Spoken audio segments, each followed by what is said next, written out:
13h52, bon appétit si vous mangez à l'heure espagnole. On retrouve Raphaël Duchemin pour la suite et fin de La France Bouge. Et bien justement, on va parler cuisine.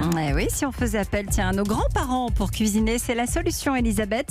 Ça s'appelle Mamie Foodie et l'objectif, c'est de créer du lien entre les générations. Vous nous racontez ? Oui, parce qu'on le sait, la cuisine de notre grand-mère, ça fait toujours rêver. Mamie Foodie a été créée en 2016, donc elle est plutôt jeune, cette entreprise.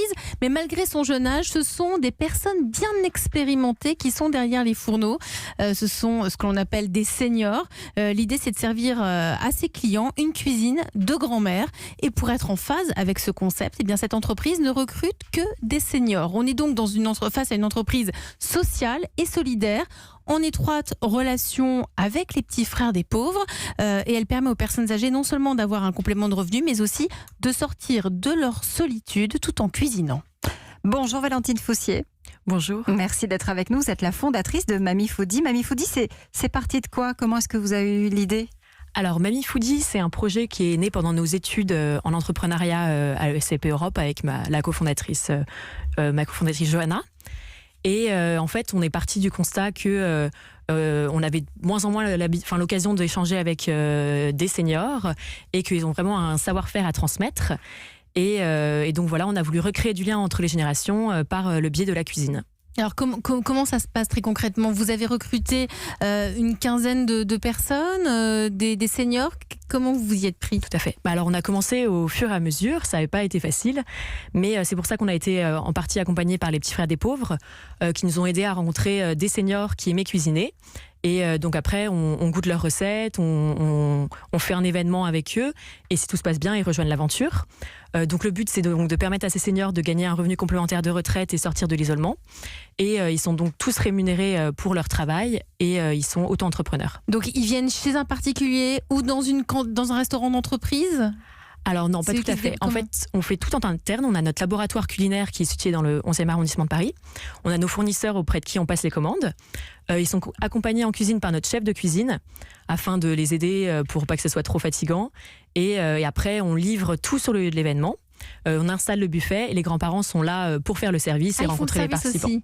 Oui, tout à fait. Et quels sont les retours que vous avez alors, déjà de la part des seniors et ensuite de la part des clients ? Alors de la part des seniors, eux ils sont très contents parce que ça leur permet de faire découvrir leurs bonnes recettes à un plus grand nombre. Et après, les clients, ça leur permet de découvrir des recettes traditionnelles, 100% faites maison, rencontrer les grands-parents. C'est vrai que c'est une expérience unique pour un service traiteur. Que dit notre coach François sur Mamie Foodie ? Il dit sur le principe, j'ai accueilli ça avec une curiosité absolument totale. C'est le type de nourriture qu'a priori je privilégie. Donc je me suis précipité, j'ai été voir sur votre site et je me dis je vais me commander un bœuf bourguignon aux pâtes par exemple pour ce soir. Mais j'ai été déçu parce que, ou j'ai mal compris, mais c'est minimum 20 personnes. Globalement, c'est plutôt pour des collectivités ou des repas, des repas d'anniversaire par exemple. Est-ce que vous allez descendre un peu ce seuil ? Alors oui, donc c'est vrai, on fait vraiment de l'événementiel, de 20 personnes jusqu'à 300 personnes. Donc voilà, après... L'idée, si on s'est lancé sur cette voie, c'est parce qu'on a vraiment envie que le grand-parent rencontre les participants, donc c'est plus facile. Mais après, c'est vrai que dans le plus long terme, on aimerait certainement ouvrir un lieu, en fait, qui soit à la fois un restaurant, mais un lieu dédié à l'intergénérationnel. Et c'est à ce moment-là où on aura ce lieu que les personnes pourront déguster quand ils veulent Mamie Foodie. Et alors, c'est quoi un petit déjeuner spécial ? Parce que j'ai vu qu'il y a des petits déjeuners aussi, il y a des goûters, quoi. Alors, c'est quoi un dîner ou Mamie Foodie classique, on va dire, typique, ou un petit déjeuner ? Alors, un dîner typique... Est-ce qu'il y a le bœuf bourguignon ? Oui, exactement. Il y a le fameux bœuf bourguignon. On fait donc des recettes traditionnelles comme ça, de la blanquette de veau. Donc voilà, on a aussi des grands-parents, faut savoir, d'origines différentes. Donc on propose aussi une cuisine du monde. Par exemple, une grand-mère mauricienne qui nous fait de délicieux poulets au curry. Oui, toujours avec des plats traditionnels, voilà. Typiques. Tout à fait, ce sont leurs recettes qui nous donnent.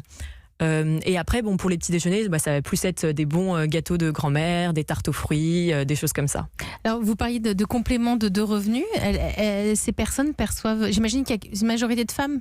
J'imagine. Oui, on a que 3 hommes, mais on a quand même des grands-pères. Et alors, ils perçoivent en moyenne combien par mois en complément de revenus ? Ça peut être vraiment intéressant pour eux ? C'est vraiment, ça dépend vraiment des mois, parce que dans l'événementiel, il y a des plus ou moins gros mois. Ils sont rémunérés 15 € de l'heure. Et je dirais que ça peut faire environ 200-300 euros par mois. Oui. Ce qui est un bon complément de salaire. C'est Mamie Foodie, c'est à retrouver donc sur le téléphone, l'application. Oui, et sur le site site internet. internet. Merci François d'avoir été avec nous plaisir. aujourd'hui, qui était notre coach, François Sigel, fondateur de la revue Oui Demain. Nous, on se retrouve lundi, juste avant la les cérémonie des trophées d'avenir d'avenir. d'Europe 1. Je vous dis à lundi.